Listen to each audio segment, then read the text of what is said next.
voin hi ni som pariat thakat sang ni som ni paruk pathian ni ania voina kan video tur chu hey ti hianin Longklai Future Group a post siamania post a ron siama hi ka ron chiar chuak pot ga ti chonga chiar chua zo nulama hianin keima mal mu dante ngai dante kan soi vele don bokani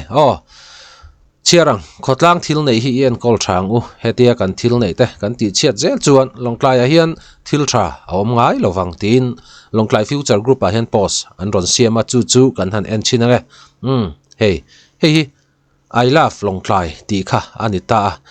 arun thak ang reng khop me ti chuanin a story hi an soi ve mai donila train ka sia mi I love Longklai hi kan hlut khop me Longklai mi pui tele Longklai khop per zong te po hianin I love Longklai hi an hlut em maya district dangin I love champhai te I love serchip te mo an coming join hemi alphabet an coming joya alphabet an siam khodaya khopon de ulaka anda te hi an hlut thiam em maya ke ni pon Longklai point district dang tiang hi kan ot vea chu thu nei tu Longklai ko pui chunga thu nei tu ten ti hian man ron la ni kum sang ni som ni panga 31st lai khan hemi I love Longklai hi hon ania Longklai DC le Dr. Lorraine lel pek liana chinza te le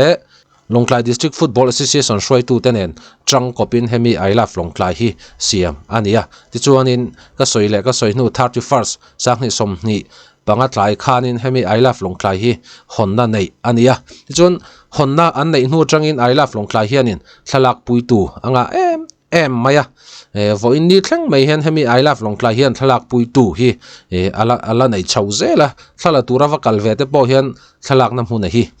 kan chang thathin meu lo kha ania chungtiang khop chuanin Longklai khomi pui tele Longklai khop perra om te po hianin an hlut em maya chungtiang lai kara chuanin misual om thadu lo om her mai mo sual ngoi ang chin hemi I love Longklai alphabet zinga mi an ron ti chia hi chu arun thak khop me hei chu thu nei tu te po hianin hemi I love Longklai alphabet an ron ti chia hi chu chui sela an chui chuak ani kha chuanin semna ana thayang per hi pe sela ti ka du khop me hei public property hi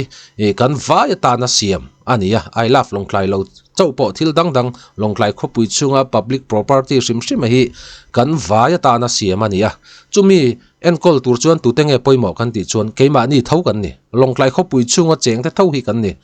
kan public property te ngai hlut na chang kan shelo ni kha chuanin kan a hle ti na ni chu van chuanin kan public property te hi keima ni na nge a thalai ti chatu ni lovin a thalai siam chatu ni kha kan tum jok tur kha nia a thalai kan ti chia thianin keima ni tan tho ni Longklai khopui chunga cheng te tan tho ni tu na po hen he thil ti chatu hianin ka video hi lo en full hlo ani kha chuanin I thil ti poizia hi han en la nu naw thalak pui tu tur tam tak hemi I love Longklai thala lak pui ve man lo tam tak an oma chung ho chuanin thalak pui turin vakalta se I love Longklai I love Longklai ti inziak a kha ti chiat ania chuwan chuanin hemi thil te chetu hianin I thil ti chiat poizia hi ila ra chho zel te po inarin oma chuwan chuan tuna tan chuanin tun hnuwa chuanin te jok te tun hnuwa chuan heng tiang thil ten om lu tuk za thlak boxi Longklai min ti ming che thei tu turang chi hrim hi chu ti chiat to lo ni se